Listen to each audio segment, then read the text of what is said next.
కొన్ని రాజకీయ పార్టీల నాయకులను భూతంగా చూపించి రాజకీయ మనుగడ సాధించాలని ఆలోచన చేయడమే వాళ్ళ భావ దారిద్ర్యానికి పరాకాష్ట. ఈ భావ దారిద్ర్యాన్ని చూసి బీజేపీకి ఓటు వేయాలన్న తెలంగాణ ప్రజలు మీరు ఆలోచన చెయ్యండి.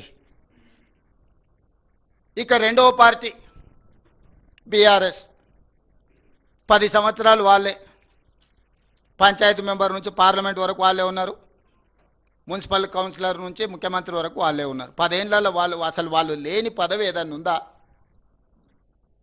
వాళ్ళ పార్టీ, వాళ్ళ కుటుంబం వాళ్ళే కదా ఉన్నది. ముఖ్యమంత్రి కేసీఆర్, మున్సిపల్ శాఖ మంత్రి కేటీఆర్ గారు, వార్డు మెంబర్ నుంచి పంచాయతీ మెంబర్ నుంచి పార్లమెంట్ వరకు అందరూ. వాళ్ళ నుంచి గెలవకపోయినా అభివృద్ధి జరగాలంటే మా పార్టీలో చేరాలని ఉన్నోళ్ళందరినీ వాళ్ళే కలుపుకున్నారు.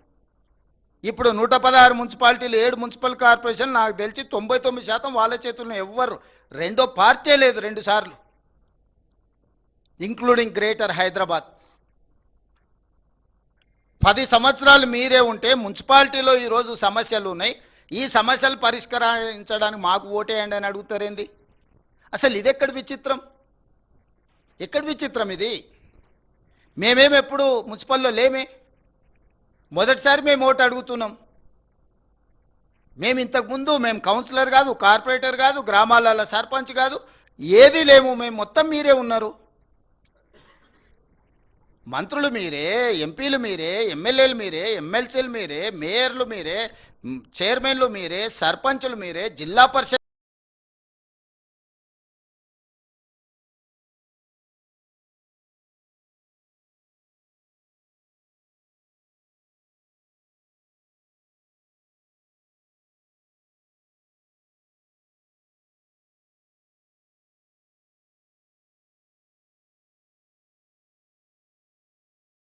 మీరే. అసలు బీఆర్ఎస్ వాళ్ళు కేవలం తోలుబొమ్మల ఆట ఆడిచ్చారు. మిగతా వాళ్ళని మంత్రుల రూపంలో ముఖ్యమంత్రి గారిని కలవడానికి పోతే కూడా గేటు బయట నుంచే మెడల్ బట్టి నెట్టేసారు హోంగార్డ్స్. మనం చూసినాం కదా. 10 సంవత్సరాలు మీరే ఉండి, మున్సిపల్ అయితే నిన్నటి వరకు మీరే. ఇప్పుడు లేటెస్ట్ ఎలక్షన్ జరుగుతుంది,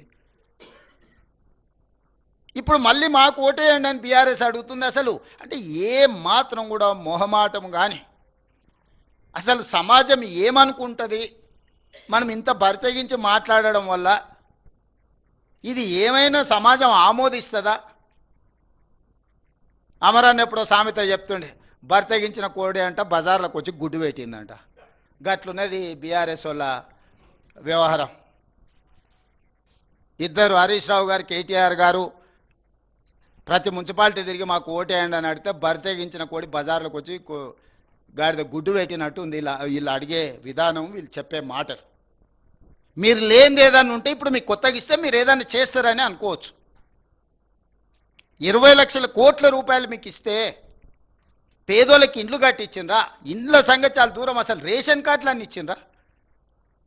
సన్న బియ్యం ఇవ్వాలని వెనకటి చెప్పిండు కేసీఆర్ గారు. ముఖ్యమంత్రి మనవాడు ఏదైతే బియ్యం తింటుండో పేదోళ్ళకి అదే సన్న బియ్యం తినిపిస్తామని ఇచ్చిండా?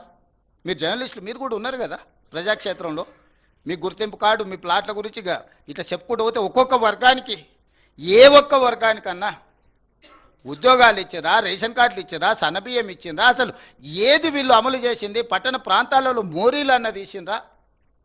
వరదలు వచ్చి కొట్టుకపోతే కనీసం పలకరియనన్నా పలకరిచ్చిరా? ఏమీ చేయకుండా ఇప్పుడు మళ్ళొచ్చి మాకు ఓటేయండి, మేము ఇరగదీస్తాం, పగలదీస్తామని అంటున్నారు. జెర్సేపటికి ఏంటన్నా ఒకరో ఇద్దరు గెలిచారు అనుకో. ఇప్పుడు కేసీఆర్ గెలిచిండు, ప్రతిపక్ష నాయకుడు అయ్యండి, ఎప్పుడన్నా సభకు వచ్చిండా? నాయకుడే ఎట్లుంటే కిందోళ్ళు ఎట్లుంటారు? రేపు వీళ్ళు వస్తారా మున్సిపాలిటీకి?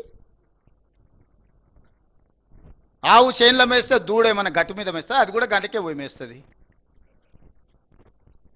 25 నెలలో 26 నెలలు అయింది, జీతం